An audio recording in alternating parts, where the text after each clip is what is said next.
Pemirsa, TNI Angkatan Laut menunda aktivitas pembongkaran pagar laut di perairan Tanjung Pasir, Teluk Naga, Kabupaten Tangerang, Banten. Penundaan dilakukan menyusul evaluasi pembongkaran yang dinilai kurang efektif pada Sabtu pekan lalu.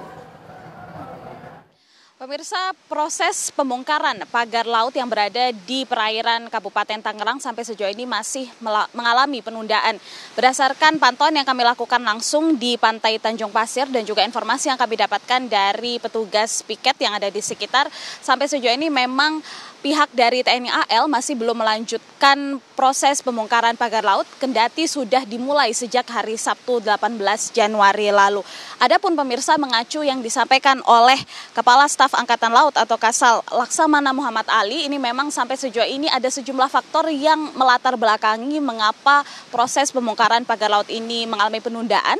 Di antaranya adalah terkait dengan evaluasi yang dilakukan oleh pihak TNI AL terhadap alat dan juga metode yang dilakukan untuk membongkar pagar laut yang ada di perairan Kabupaten Tangerang ini. Metode sebelumnya yang dilakukan pada hari Sabtu yakni menggunakan metode manual dengan cara mengaitkan tali tambang kemudian ditarik dengan menggunakan kapal, ini dianggap tidak cukup efektif untuk dapat mencapai target yang dibutuhkan oleh TNI AL dalam proses membongkar pagar laut tersebut. Selain itu juga kondisi cuaca dan juga kondisi ombak yang sedang tinggi atau sedang pasang ini dianggap juga menyulitkan pihak TNI AL untuk melakukan proses pembongkaran pagar laut itu.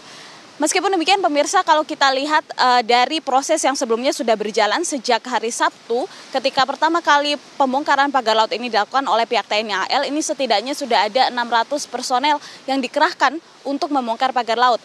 Yang mana ini terdiri dari 3 pasukan khusus TNI AL, yakni Komando Pasukan Katat atau Kopaska, Marinir, dan juga Dinas Penyelamatan Bawah Air, beserta juga dengan pihak nelayan yang ada di sekitar perairan, seperti itu. Dan selain itu juga pemirsa, ini prosesnya memakan waktu sekitar 8 jam dengan 2,2 km pagar laut yang berhasil dibongkar oleh pihak TNI AL. Dan nantinya pemirsa, setidaknya target yang berlakukan oleh pihak TNI AL ini adalah sekitar 2 km per harinya untuk membongkar sepanjang 30 km pagar laut yang terpasang di perairan Tangerang, seperti itu. Kendati demikian pemirsa, meskipun pihak TNI AL ini sudah mulai melakukan pembongkaran, pihak dari Kementerian Kelautan dan juga Perikanan ini meminta untuk proses pembongkaran ini diberhentikan sementara, mengingat pihaknya menyatakan bahwa akan menjadikan pagar laut ini sebagai barang bukti dalam melakukan identifikasi siapakah pemilik dan juga siapakah yang memasang pagar laut yang ada di sini, sehingga pihaknya melakukan atau meminta penundaan sementara agar nantinya dapat mengetahui siapakah sosok di balik pemasang pagar laut yang ada di perairan Kabupaten Tangerang. Dari Tangerang, Banten, Restanti Yosefa, Ahmad Budiman, TV One mengabarkan.